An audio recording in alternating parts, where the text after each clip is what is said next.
Monsieur Larive. Oui.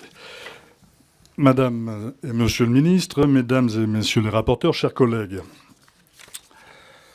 ce projet de loi sur les Jeux Olympiques ne parle pas de sport.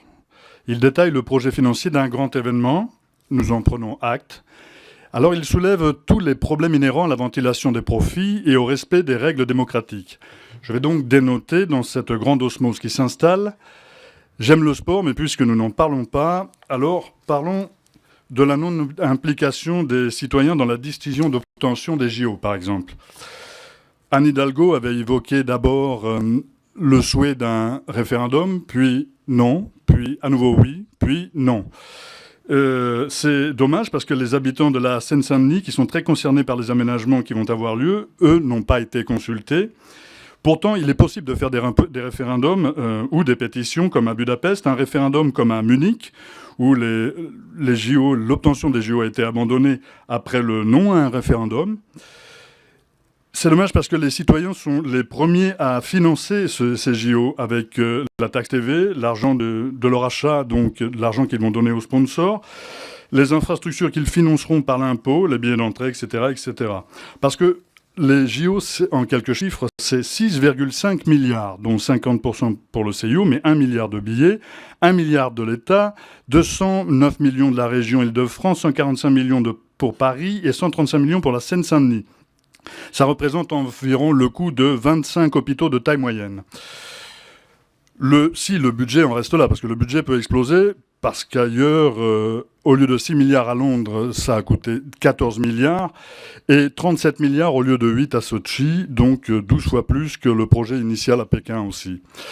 Ce qu'on peut voir, c'est qu'il sert effectivement les intérêts des plus riches, c'est la marchandisation du sport, avec 100 millions de dépenses en publicité, l'exonération fiscale pendant les Jeux Olympiques, et pourtant, les sportifs eux-mêmes vivaient... La moitié des sportifs à Rio vivaient avec moins de 500 € par mois. Donc ces profits se feront sur leur performance. On peut aussi savoir que des champions français travaillent chez une grande marque qui commercialise des articles de sport. Les effets pervers d'autres effets pervers pour les citoyens, ça va être donc la pression immobilière, l'inflation des loyers. À Londres, les loyers ont été multipliés par 5 près du village olympique. Nous assisterons alors là à une gentrification de certains quartiers. Et puis, in fine, on s'affranchit des règles démocratiques. La publicité est autorisée, même dans les lieux classés monuments historiques. On simplifie les règles d'aménagement, d'urbanisme, d'environnement et de logement pour tenir les délais. On concerte de façon très réduite on fait des procédures d'expropriation accélérées. Nous sommes donc loin des principes qui guident depuis Coubertin l'organisation des Jeux Olympiques. La charte olympique qui pose que le but de l'olympisme est de mettre le sport au service du développement harmonieux de l'humanité en vue de promouvoir une société pacifique, soucieuse de préserver la dignité humaine. Nous considérons que c'est une gabegie financière au profit du secteur privé. Et nous préférons défendre une version émancipatrice, populaire, et un développement du lien social dans le sport en respectant ses valeurs. Merci, Monsieur Larive.